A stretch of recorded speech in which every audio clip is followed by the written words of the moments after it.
There's a lot of stories in those cemeteries up there. Below your feet are all these other times.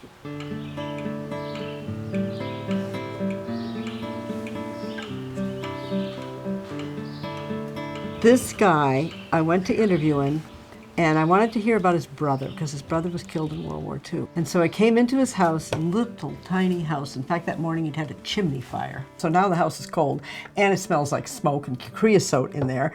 And the house was a grim little house.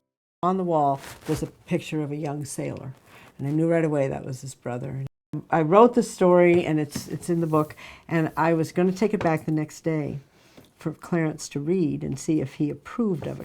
That morning, Clarence was found lying in his woodpile, frozen to the ground, his hair frozen to the ground and dead. There was a sense that a lot of the old people were dying. We're living in such a different world. Lincolnville is a small town of 2,500 along the coast of Maine. Civic pride is a signature. Every morning, Diane and her husband Wally come down and clean the beach. I grew up in Chicago, and I moved to Maine when I was in my early 20s. I think Maine is just kind of is sort of a mystical place that people who live in the flat Midwest hear about, and I always thought it was where I wanted to live.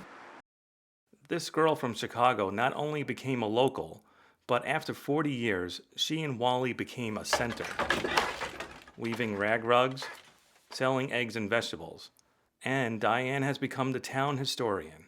There's a collection of letters. I suppose that collection of letters is the most important to me. It's a woman named Helen Higgins. I have about 169 of her letters. They were in a shoebox, and she gave me the shoebox 25 years ago. I didn't know what to do with them. No one else was sort of saving these kinds of stories. To be able to collect them and put them together in one place really felt important.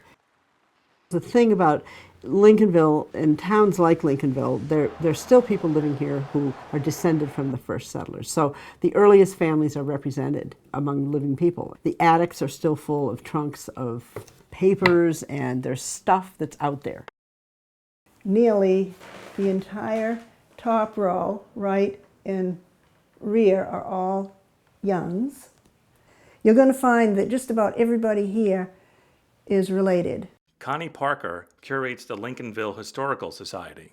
Housed in this 19th century school where residents drop off old stuff they found in their basements and attics.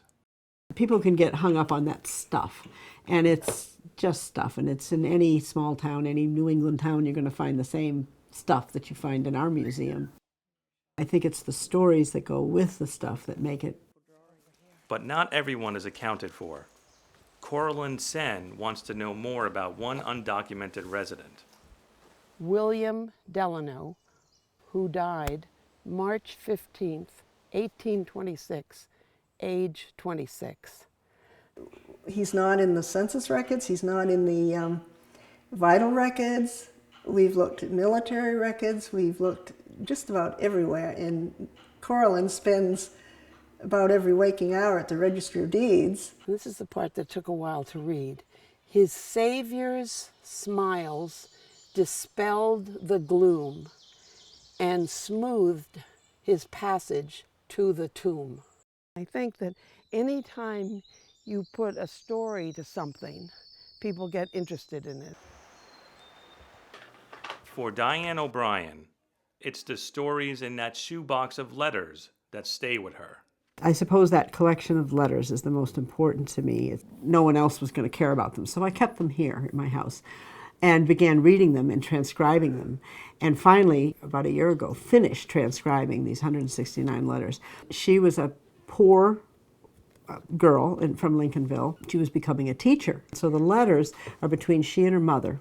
Her mother's writing about life at home in Lincolnville, and Helen is off having this really an adventure, but at the same time she's so poor.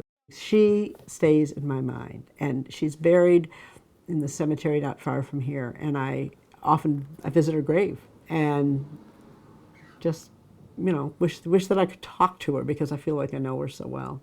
I don't know how the story ended for her exactly. She disappears from the public record. And I'll never know. No one will ever know. But yeah, she's real. Helen Higgins' story led to more research and a story of discovery, preservation, and love for Lincolnville. Diane has published 2 books on the town's history. For her, it's been an urgent matter. This man is still here, Victor. She's gone. He's gone. He's dead. Yeah. Well, these people are also, he's gone. Yeah, so it was none too soon. Yeah. Didn't do it any too soon. Yep.